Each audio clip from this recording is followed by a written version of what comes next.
Hello hello मेरे प्यारे प्यारे दोस्तों, आपका मेरे चैनल में स्वागत है। मेरे चैनल का नाम है रजनीकांत सिन्हा। ये यूट्यूब का चैनल है, ये यूट्यूब का चैनल है। तो देख लें, है ना। ठीक है,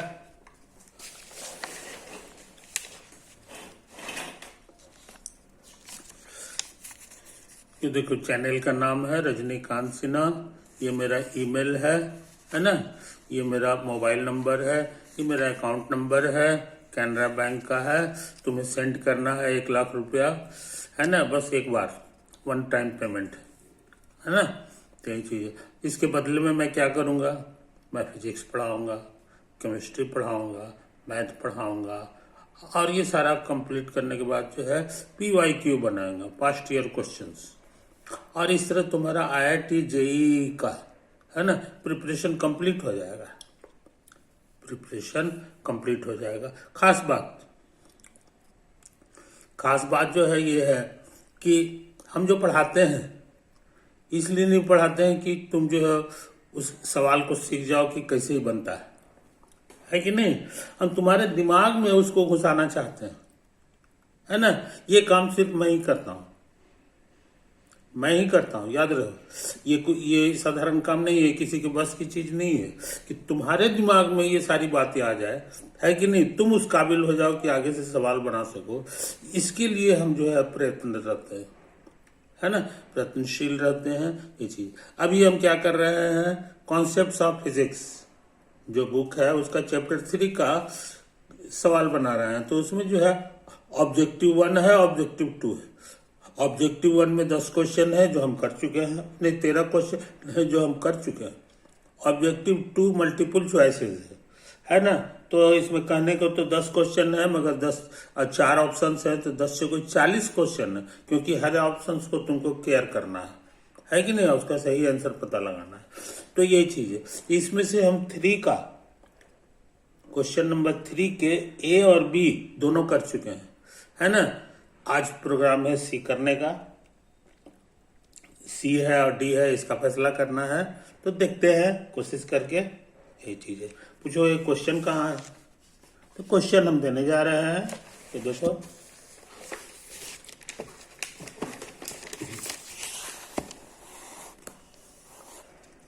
ये क्वेश्चन 3 का A और B, ये दोनों करेक्ट आया था।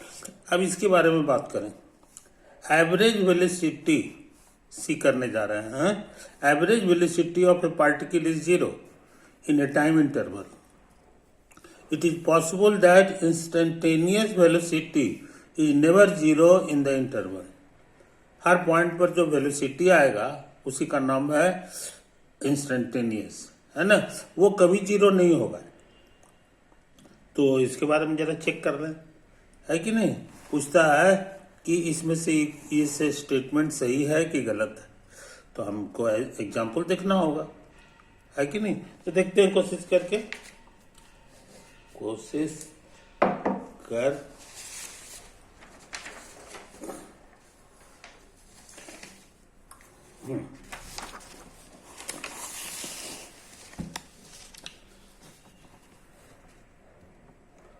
तो ज्यादा नहीं, हम सोच रहे हैं कि ये वाला फोटो पे ध्यान दो। इसको हम क्या कहते हैं, तुम्हें याद होगा, यूनिफॉर्म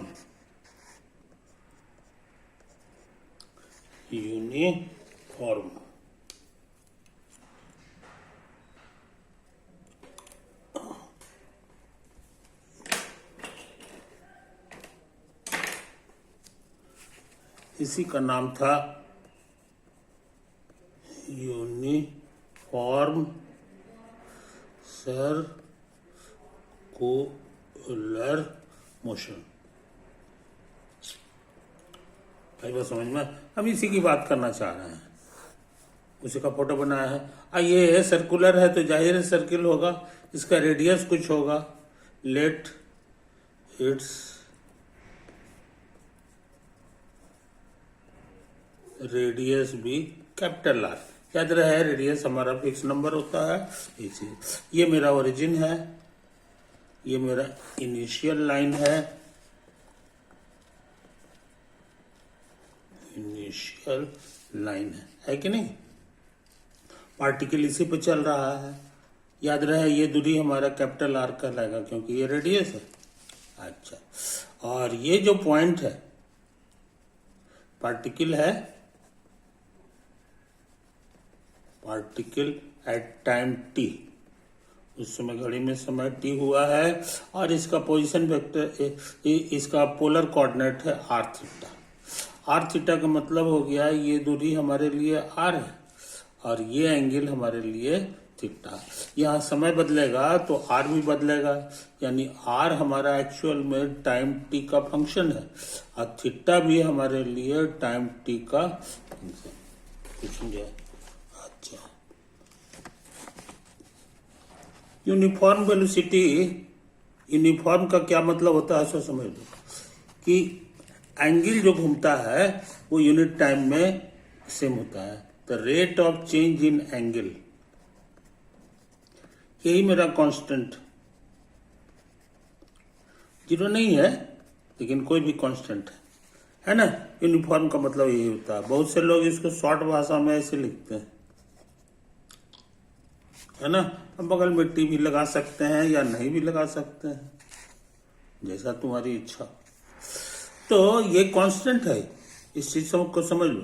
इस क्वेश्चन में हम ये लेके चल रहे हैं, इसको कंसीडर करें तो हर पॉइंट पर की वेलोसिटी क्या होती है ये तुमको याद होगा। वेलोसिटी वेक्टर होता था, इसका फॉर्मूला था r dot r cap plus r theta dot और थीटा कैप। ये तो हमको याद है कि नहीं। तो तुम्हारे क्वेश्चन में यहां पर जो आर है और ये जो आर है ये दोनों बराबर है। तो ये हमारे क्वेश्चन में आर बराबर आर है, इसका डेरिवेटिव निकालेंगे तो इधर भी निकालना होगा, तो कांस्टेंट का डेरिवेटिव जीरो हो जाता है। एक बार और डेरिवेटिव निकालोगे तो इधर कांस्टेंट है फिर जीरो आ जाएगा। तो अच्छे लड़के इस चीज को याद रखते हैं। इस केस में यूनिफॉर्म सर्कुलर मोशन जब भी बात होगी ये फॉर्मूला लगा सकते हैं। और एक चीज और हम लोग सीखे हैं कि थीटा डॉट भी कांस्टेंट है, थीटा डॉट भी कांस्टेंट। आई वो समझ में। तो ये जानकारी का फायदा उठाएंगे।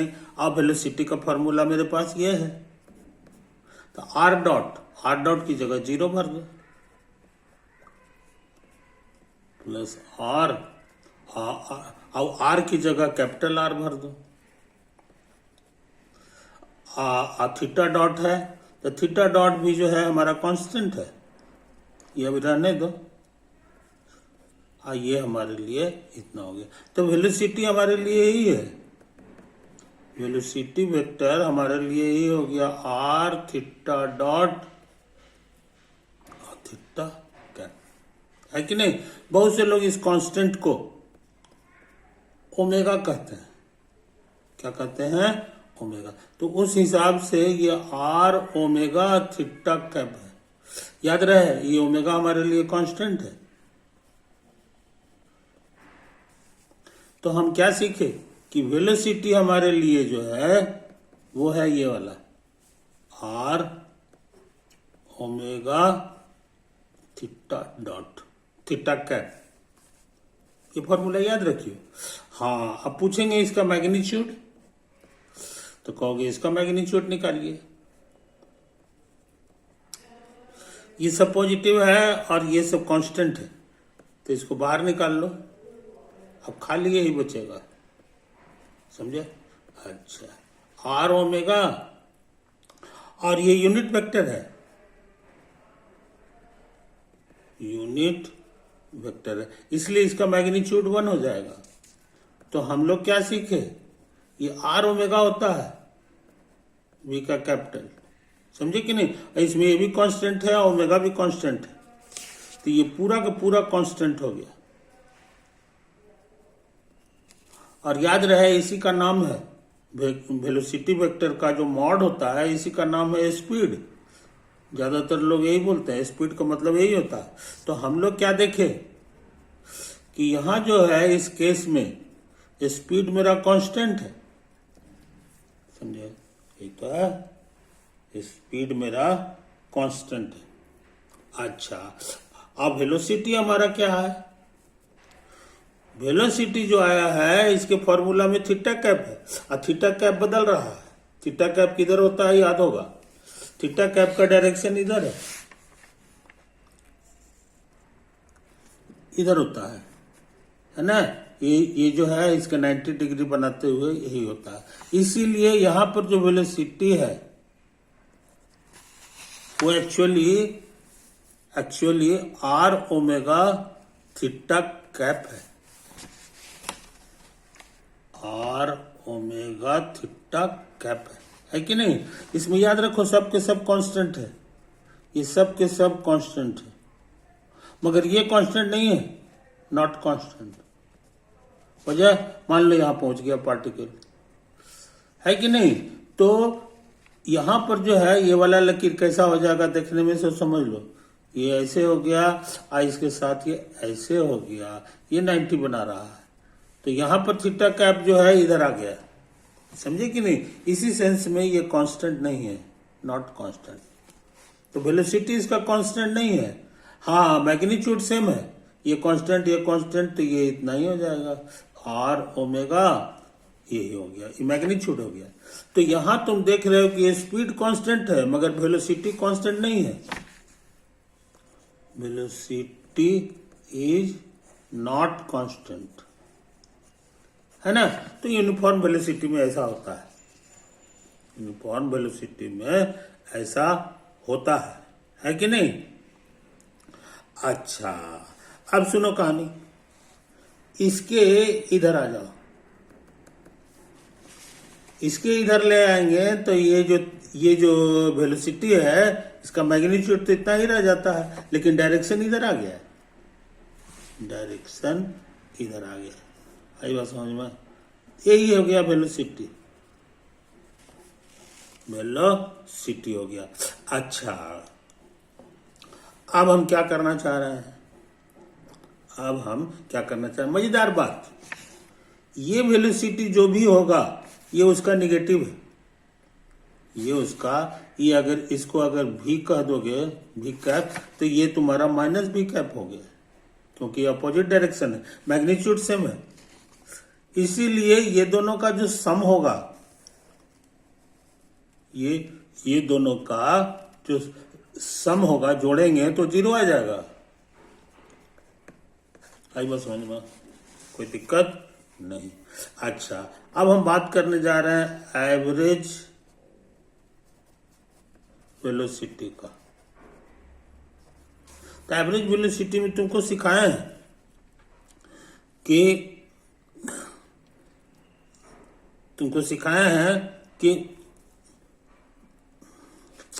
क्या सिखाया है एवरेज वेलोसिटी में, कि नेट डिस्प्लेसमेंट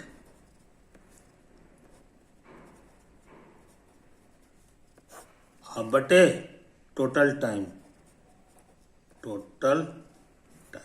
है कि नहीं। तो नेट डिस्प्लेसमेंट क्या हो गया सो समझ लो,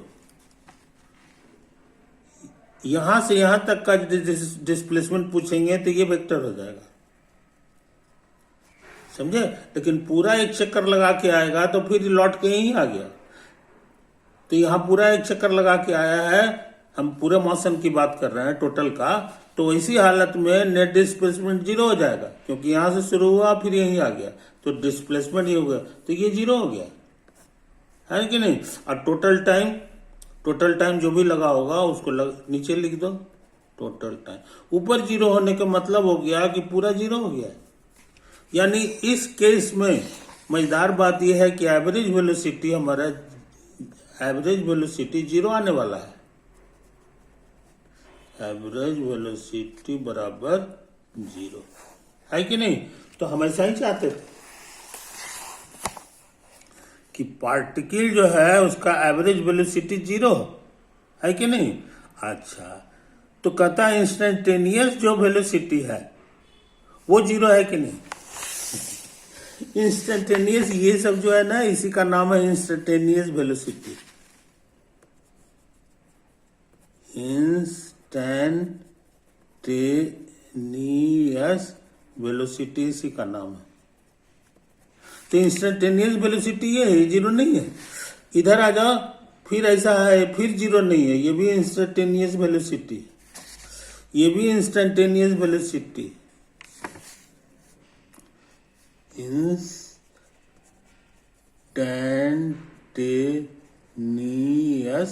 वेलोसिटी। हाँ, ये बात सही है कि ये जो है अपोजिट है एक दूसरे का, लेकिन जीरो कोई नहीं है, ये भी जीरो नहीं है और ये भी जीरो नहीं है और ये भी जीरो नहीं है, कोई जीरो नहीं है। इंस्टेंटेनियस वेलोसिटी नॉट जीरो, कहीं भी जीरो नहीं है इंस्टेंटेनियस वेलोसिटी, ये चीज। तो ऐसा हो सकता है, यहाँ क्वेश्चन कर रहा है कि इंस्टेंटेनियस वेलोसिटी कभी जीरो नहीं होना चाहिए, तो सच में नहीं जीरो है। अच्छा, मगर एवरेज वेलोसिटी जीरो आ रहा है, ये तो हम कर चुके, इसलिए ये पॉसिबल है। इसके एग्जाम्पल के तौर पे तुम इसको लिख सकते हो। यूनिफॉर्म सर्कुलर वेलोसिटी के केस में ये ऐसा होता है कि एवरेज जो है जीरो नहीं है, मगर नहीं, एवरेज जीरो है, मगर हर छोटा छोटा जो वेलोसिटीज है, इंस्टेंटेनियस वेलोसिटीज है, वो कोई जीरो नहीं है, अब फिर भी एवरेज जीरो हो गया। तो ऐसा विचित्र बात होता रहता है कि नहीं, बशर्ते कि पार्टिकल हमारा एक लाइन में नहीं चले, बल्कि एक प्लेन पे चले, है कि नहीं। उसी का एग्जाम्पल तुमको दे दिया, इसलिए मेरे अनुसार ऐसा होने लायक है। तो 3 का सी हो गया, 3 का आंसर हो गया, समझे। इसको जरा चेक कर लो, चेक कर लो कि ये कहां तक सही है।